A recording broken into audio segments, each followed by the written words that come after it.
Racing games, like every other game, has evolved as the market and technology has evolved alongside with it. This genre of gaming has had its roots going all the way back to the days of 1974 with Atari's introduction of Grand Track 10. Simply, it was a culmination of pixelated dots on a screen where you maneuvered through a very simple track. It was a game that you could honestly play with a single joystick. So imagine the shock and the awe of the public when they saw that you could play this game with a steering wheel.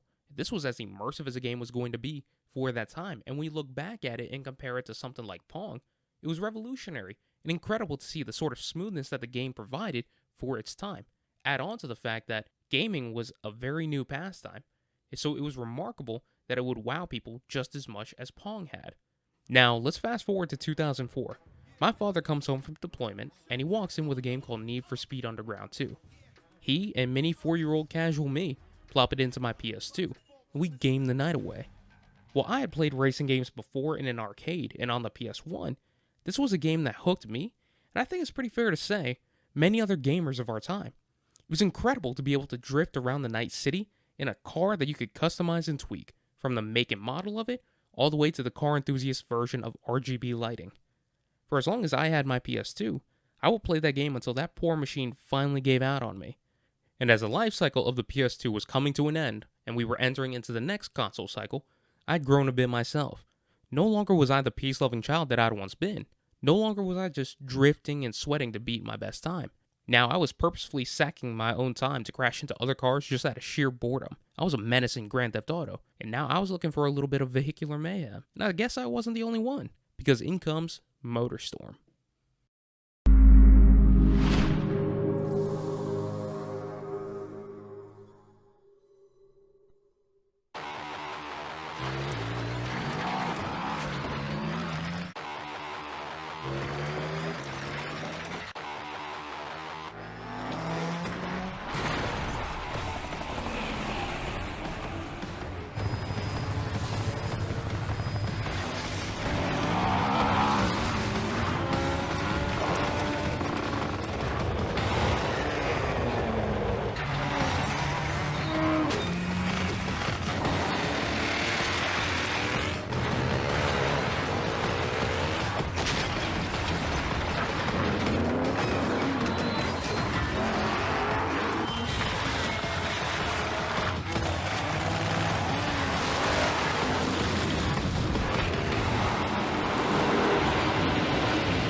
Now, I don't think I left anything up to mystery with that intro. You know what we're all here for. Either you forgot about this dirty classic like I had and clicked out of sheer curiosity, or you were a diehard fan when this game dropped. This game honestly satisfied a lot for people. Whether you wanted violence or to live out your Mad Max racing dreams, this game gave it to you. So here I am again, writing a script in the middle of the night to do just a little breakdown of a game that you might have forgotten. You're welcome. In case if I didn't make it clear what this game was about, allow me to break it down for you. Motorstorm was a game that represented a sort of sick and violent hybrid of different types of racing games and threw a little bit of Fight Club in the mix. Now, there really wasn't a story. This wasn't a story-driven game like, say, Need for Speed Undercover was. You just hopped in a vehicle and did everything you could to survive. In this game, you were just another racer meeting up in weird, extreme locations for festivities, and most importantly, racing. Each track will have differences in them that will make them different than the last, and these differences will play to the racer depending on the choices that they make. Truth be told, if I stopped there, this game really wouldn't be worth talking about, as it would just be another racing game with dirt and snow. Ooh. But as I said, racing games evolved with the rest of the gaming market, and this one was no exception. The early 2000s saw video games that had started more innocently, taking a darker turn as the decade carried on. Let's take a look at Jak and Daxter. This game was a pretty tame children's adventure when it first launched. It was a collectathon type of game. You run around, you might punch a fictional creature every now and again, and collect special gems while doing little assignments for people. You're accompanied by a funny little creature in Daxter in a world of odd but whimsical looking people in a very colorful environment. It's almost got that same nature of, say, Spyro. Parents would have had no problem getting this game for their kids. And then in comes the sequel. Ding ding, third floor. Body chains, roach food, torture devices. Hey buddy, you seen any heroes around here? Whoa, what'd they do to you? Jack, it's me, Daxter. That's a fine hello. I've been crawling around in this place, risking my tail, literally, to save you. I've been looking for you for 2 years. Say something, just this once.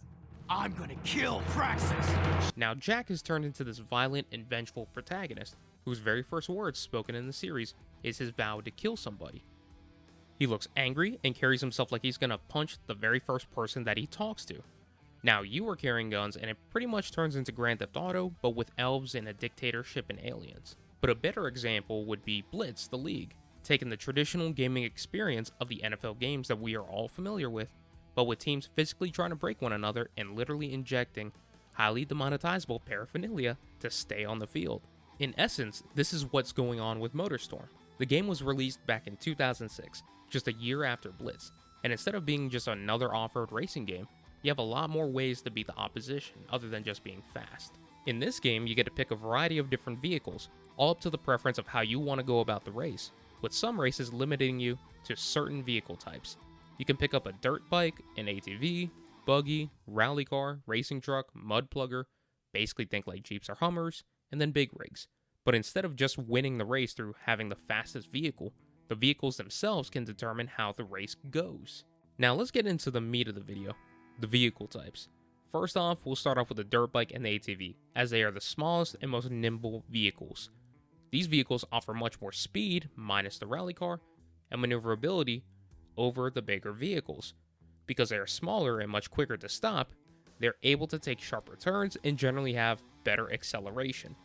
The bike will have better acceleration speed but less grip in certain areas, whereas the ATV will not be as quick but will have better grip in areas that the bike may have issues in. On top of that, when you're on these guys, you can punch other people on bikes or ATVs if they get too close to you, which is kind of like, the main appeal of this vehicle class. Add on to the fact that there are places on the map and where only the bike and ATV can get to and get a jump on the other vehicles. However, when it comes to durability, neither of these vehicles are great options to choose from if you don't know how to turn. If you don't slow down enough and you hit an obstacle, be prepared for that sweet, sweet slow-mo shot of you wiping out.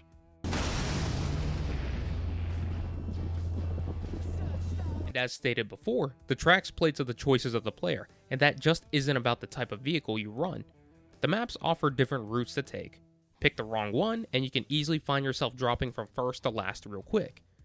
This specific class of vehicles don't do particularly well in super deep mud, in contrast to the other vehicles. Run through a patch of undergrowth, good night, sweet prince. When you're on these little guys, punch your local riders to your heart's content. Hell, punch one for me. But when you do decide to jump on either of these two vehicles, stay away from everybody else. Social distance, everybody. Because if they get close enough to you, they will find you and kill you. Now, looking at the buggies, they're a sort of middle-of-the-road vehicle. Huh? Eh? Okay. They're safer than the bikes, but you can't punch anybody. They aren't as slow as the bigger vehicles, but obviously not as fast as the bikes. They have all-around good control in a number of different terrains, but lack the all-terrain prowess of the trucks. And their durability is enough to handle bikes as well as the rally cars, but anything beyond that, and you will be left in the wreck real quick. Even though, apparently, a bike is enough to take out a buggy, but we're not going to talk about that.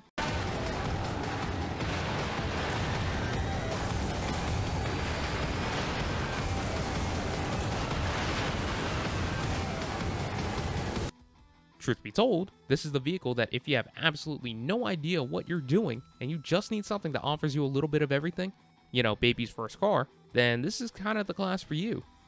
The one satisfying thing about this vehicle is that you can now start unleashing hell on those bikers, even if they might bite back from time to time. Now, the rally car is a weird vehicle in this lineup. It has the most speed of the other vehicles, but was also the hardest to control. Which is weird, being that, it is a rally car, and one would think that since rally races involve both pavement and off-roading, that this would be the most maneuverable car. However, it didn't really seem to be the case when I was playing it through. Now, it doesn't mean that it's impossible to control, and as long as you time your boost right and not go crazy on the gas around corners, I think you'll be just fine. But regarding off-roading, it isn't as all-terrain capable of really any of the other vehicles, maybe only surpassing that of the bike in deep water. But if you did manage to get a hold of the handling, you were keeping pace with the bikes and leaving all the other vehicles in the dust. However, with that speed came very little durability. Sure, you were fine with the bikes and the buggies, you might survive a truck, but with the speed and lack of control, you might wipe out a time or two, and if you aren't able to drive just right, you might get caught with the truck. Speaking of which, the racing truck. This was kind of like the buggy, in the sense that just about anybody can drive it, except that it's much more capable in difficult terrain and much more durable, being able to handle smaller vehicles and take hits itself. Realistically, the only thing that will take it out is a big rig or a mud plugger, but with its speed and ability to handle rough terrain better than the dirt bike or the rally car, it's much harder to be caught by those with this, and in that terrain, you are much more likely to catch the bike than you are to be caught by a big rig. However, because of the all-aroundness of the trucks, if a map leans heavy in one direction or another in terms of flat and easy terrain or harsh deep mud and water, the truck really doesn't have an advantage in either and can be beaten by any other vehicle if the maps are just right for the opposition. Now, taking a look at the mud pluggers, they're also a very unique vehicle in this game. So in contrast to the racing truck, which is kind of bland, the mud plugger is very different.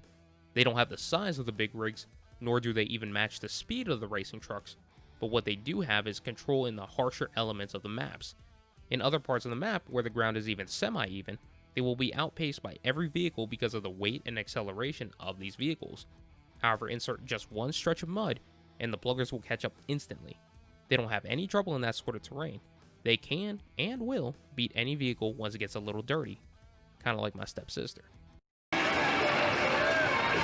This is what makes this class a little different. The terrain makes or breaks this class. They can't afford to stay in the back with the big rigs because they will get smashed. Other vehicles, yes, the terrain can really impact them, but overall, these vehicles can make it work with a big enough lead. This vehicle makes up all the difference in just little rough patches of the tracks.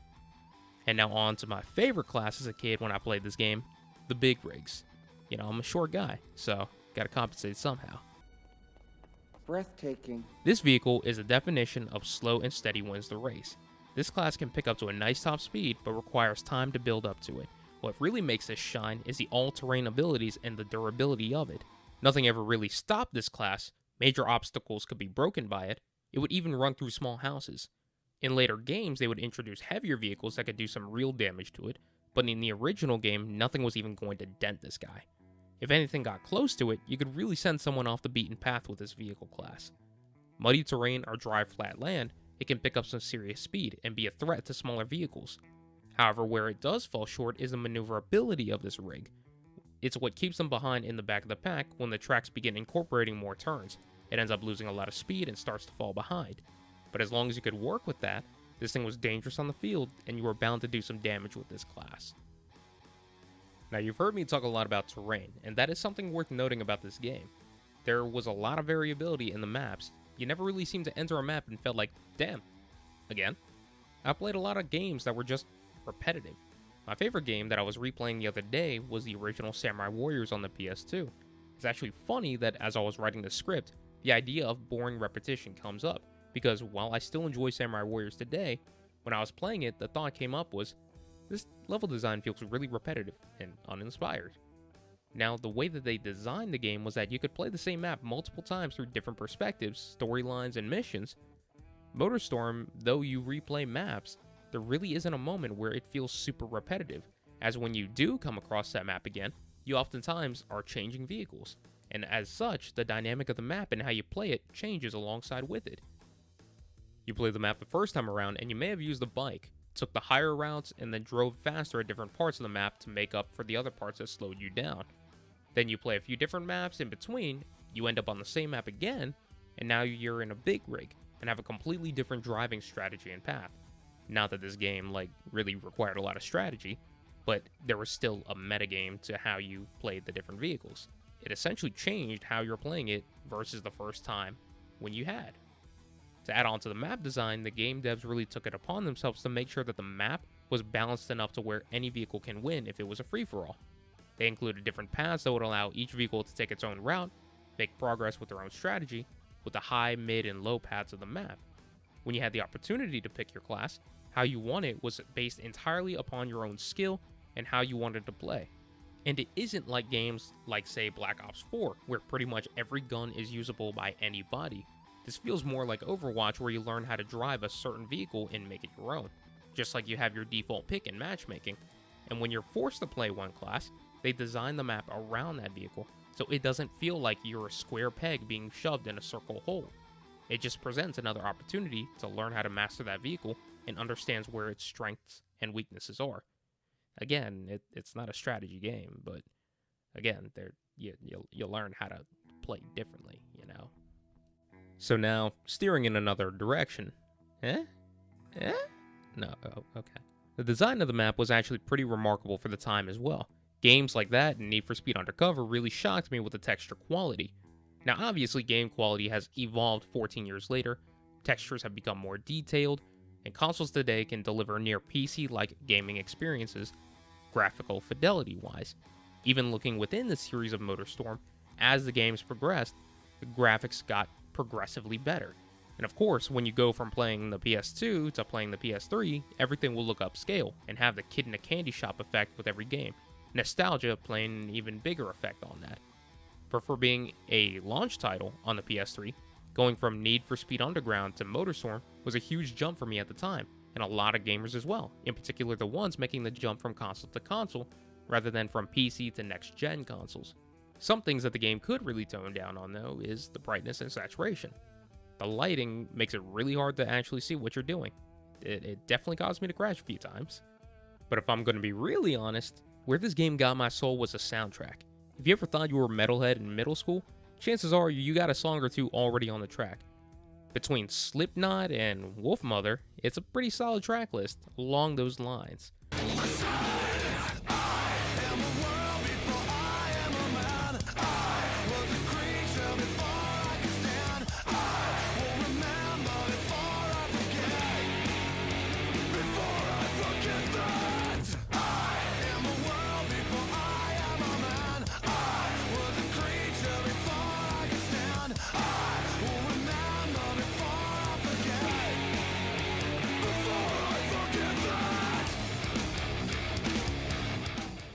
And as I was replaying the game to get B-roll for the video, I might have gave myself whiplash on that.